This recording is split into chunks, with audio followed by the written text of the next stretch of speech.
Inspired by his never-ending quest for progress, in 2084, man perfects the Robotrons, a robot species so advanced that man is inferior to his own creation. Guided by their infallible logic, the Robotrons conclude, the human race is inefficient and therefore must be destroyed. Hey everyone, it's Dave the Turnip here, and this week on 5 Credits to Midnight, we are playing Robotron 2084. Robotron 2084. This is a very special game. It is the birth of the twin-stick shooter. And it's a game that I did not discover personally till just a couple years ago. You see, I was a huge fan of Geometry Wars when I had my Xbox 360. I would play that forever, and then I discovered, hey, wait a minute, there's this twin-stick shooter called Robotron, and it was made in 1982. Holy crap! So yeah, it's got a special connection there, because I love my twin-stick shooters, a lot of the gaming population does, and this is the granddaddy of them all. Now, as you can see here, it's quite a lot to take in visually. The game actually kind of bombards you, because the whole plot is you are the last vestige for humanity. Robots have taken over, as I read there, the short plot synopsis right at the beginning. There is the last human family that seems to consist of multiple versions of every family member. But you have to go through wave by wave, destroying all the robots, saving the family members if you can, and trying not to die. And it is a lot harder than it looks. This bit that's going on right now, this is the furthest I ever got. Now you see the game over. The rest, as I insert my initials, DAV, everyone had their initials, those were mine, DAV for the win. The rest, I thought I'd talk a little bit about the history of the game. You know, I did my reading over at Wikipedia like I always do. And, yeah, this one's quite interesting. It was, as I said, developed in 1982, the year I was born, thank you very much. And it was developed by Eugene Jarvis and Larry DeMar. They were known for creating Defender, Stargate, which was Defender 2, and Blaster, as well as working on many pinball titles for Williams, which was the company that owned their consulting firm, VidKids.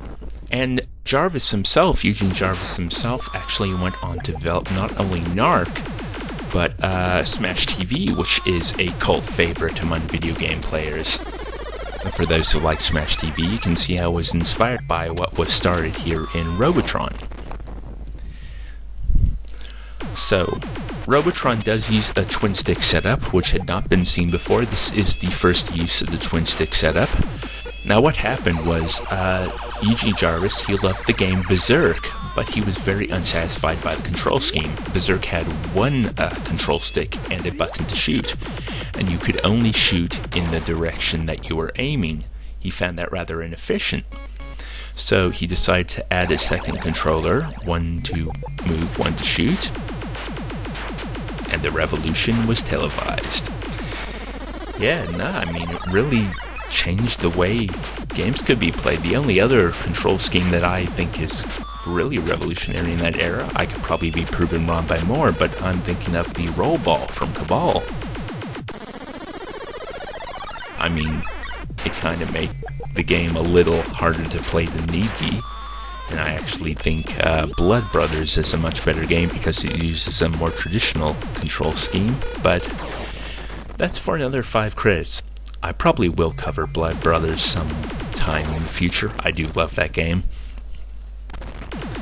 But the funny thing is, you know, it was just run and gun, as you can see here. And then they decided, like Defender, they need to add a rescue element. This extra game mechanic allowed players to constantly choose between running away, shooting, or saving the family members. So you're always kind of on your toes, you know, not sure what to do. You're just kind of going on instinct, and it makes for a very exhilarating play experience. This is also helped by the fact that it's just a single screen. You always start right in the middle of it, and every level there are more and more enemies to contend with. So yeah, I mean, I made it to, I think, wave 6 or 7 in my first playthrough, and I do make it there again. This is wave 5. I know that because this is the introduction of the brain creatures, which are annoying as all blarg. Because I'm not going to swear in 5 Credits to Midnight, damn it. I'm going to make up my own swear words, or just use stupid things like blarg. You heard it here. Well, that was episode 5 of 5 Credits to Midnight. Not much comedy this week. It's kind of hard to crack jokes about a game with such simplistic abstraction of enemies with such fast-paced gameplay. But I hope you enjoyed yourself. I thought this one was a little more informative than most of the previous episodes. And this is probably a good way to tackle these old arcade games that really don't have much to talk about because of their simplicity. But it is amazing, and it's great to be appreciative of what they did for the industry and how they move video gaming forward. So, as always, tell me what you think in the comments. I'll be happy to take any suggestions for future games and everything. And until next week, I guess I shall see you later. Have fun, everyone.